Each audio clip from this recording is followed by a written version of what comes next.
নাকি আপনার মেয়ে বিয়ের ব্যবস্থা করেছে, কথাটা কি সত্যি নাকি?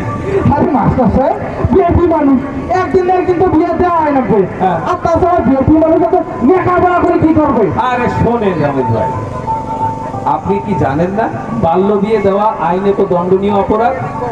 এই বিয়ে দিলে তো আপনার জেল হতে পারে। আর তাছাড়া যে কথাটা বললেন যে বেটি মানুষ লেখাপড়া শিখে কি করবে, আপনার মেয়ে যদি লেখাপড়া শিখে মানুষের মতো মানুষ হতে পারে, সে ভবিষ্যতে বড় চাকরি করবে, সে নিজের খরচও চালাতে পারবে, সংসারের খরচও চালাতে পারবে।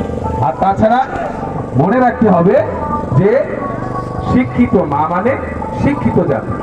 একটা মা যদি শিক্ষিত হয় তার সন্তানদেরকেও কিন্তু সে দুকলম পড়াতে পারে। হয় হয়। তাই বলছি কি যে আপনি এই মেয়ের বিয়ে দেওয়ার কথা মাথা থেকে ঝেড়ে ফেলে দেন, ফেলে দিয়ে কালকে মেয়েকে স্কুলে পাঠান, ঠিক আছে? ঠিক আছে, এই সকাল থেকে স্কুল যাবে মাস্টার সাহেব। হ্যাঁ হ্যাঁ, মনে মনে থাকে যেন। হ্যাঁ, আসি। আসসালামু আলাইকুম।